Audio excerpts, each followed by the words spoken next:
Everyone knows the names Hiroshima and Nagasaki, the two Japanese cities destroyed by atomic bombs during the final days of World War II. But here's something a lot of people don't know. Nagasaki wasn't supposed to be bombed that morning. Another city was, and the reason Nagasaki was hit instead came down to clouds, visibility, fuel, and an opening in the sky at exactly the wrong moment.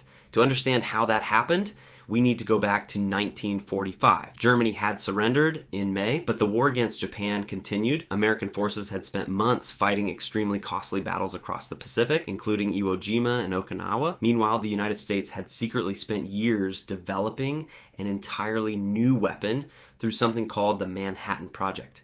At its peak, around 130,000 people were involved in the project, and on the 16th of July, 1945, scientists successfully detonated the world's first nuclear device during the Trinity test in New Mexico.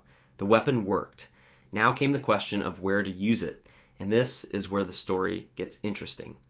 Military planners created a list of potential Japanese cities. They wanted somewhere containing military or industrial importance, but they also wanted a city that hadn't already been heavily destroyed by conventional bombing. Because if you're testing the destructive effect of an entirely new weapon, it helps if the city is still standing beforehand. By late May 1945, 4 cities had emerged as the preferred targets: Hiroshima, Kokura, Niigata, and Kyoto.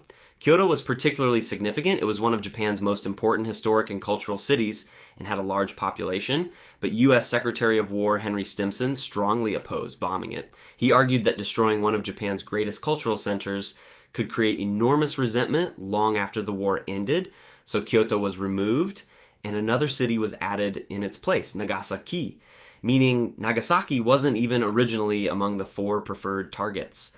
The final bombing directive listed Hiroshima, Kokura, Niigata, and Nagasaki, and the attacks could begin as soon as weather conditions allowed. Weather mattered enormously. These missions weren't simply about flying over Japan and pressing a button. The crews were instructed to visually identify their aiming point. Heavy cloud could literally decide which city lived and which city didn't. For the first mission, Hiroshima was placed at the top of the list. It was an important military and communications center with a population of hundreds of thousands, and unlike many Japanese cities, it had largely escaped the massive conventional bombing raids that had already destroyed large parts of Tokyo and other urban areas. Early on August 6th, 1945, a B-29 bomber called the Enola Gay took off from T-Ni-An Island. Its pilot was Colonel Paul Tibbets. Inside the aircraft was a uranium bomb nicknamed Little Boy. Hiroshima was the primary target. Weather aircraft had flown ahead to examine conditions over the possible targets and over Hiroshima. And the sky was clear enough. There would be no change of target. At around 8:15 in the morning, the city was beginning an ordinary Monday. People were traveling to work. Children were going to school. Thousands of students had been mobilized to help demolish buildings and create fire breaks. High above them, the bombardier located the aiming point around IOE Bridge in central Hiroshima. Little Boy was released from more than 31,000 feet. The aircraft immediately turned away. 43 seconds later, the bomb detonated roughly 600 meters above the city. The explosion produced an enormous flash of heat, radiation, and a shock wave that tore through Hiroshima. Wooden buildings collapsed and burned. People close to the hypocenter had almost no chance of survival. Those farther away suffered burns, injuries, and radiation exposure that many people at the time didn't even understand. The city of Hiroshima estimates that around 140,000 people had died by the end of 1945, and many survivors would continue suffering from radiation-related illnesses for years afterwards. The United States publicly announced that it had used an atomic bomb. President Harry Truman warned Japan that further destruction would follow if it refused to surrender. Japan did not immediately surrender. Then, on August 8th, the Soviet Union declared war on Japan and began attacking Japanese forces in Manchuria. And the next atomic bomb was already being prepared. This time, the aircraft was another B-29 called Boxcar. The bomb was different from Little Boy. It was a plutonium implosion weapon nicknamed Fat Man. And on the morning of August 9th, 1945, Boxcar took off from T-Ne-An. Its destination was not Nagasaki, it was Kokura. Kokura contained a major military arsenal and industrial complex. It was the primary target. Nagasaki was the backup. And if the weather had been slightly different that morning, today we might be talking about Hiroshima and Kokura. Boxcar arrived above Kokura at around 10:44, but the crew had a problem. They couldn't clearly see the aiming point. Haze and cloud covered the city. The bomber made one pass, no clear target, so they came around again. Still nothing. Then they tried a third time. By now, Japanese anti-aircraft fire was becoming another problem. Fighter aircraft could also potentially arrive, and most importantly, Boxcar was burning fuel. The crew couldn't simply circle Kokura forever. After 3 unsuccessful passes, Pilot Major Charles Sweeney made the decision: abandon Kokura, head for the secondary target, Nagasaki. One city had just escaped an atomic bombing because the crew couldn't see enough of it from the air. 95 miles away, another city was about to take its place, but even then, Nagasaki wasn't guaranteed to be bombed because when Boxcar reached the city, there were clouds there too. The mission was now becoming increasingly desperate. The aircraft had already spent valuable time over Kokura and had limited fuel remaining. The crew effectively had one bombing run left. Below them was Nagasaki, a major Japanese port surrounded by hills containing shipyards, weapons factories, homes, schools, and one of Japan's largest Christian communities. But once again, cloud blocked the view. For a moment, it looked possible that Boxcar might have to leave without dropping the bomb visually at all. Then, a gap appeared.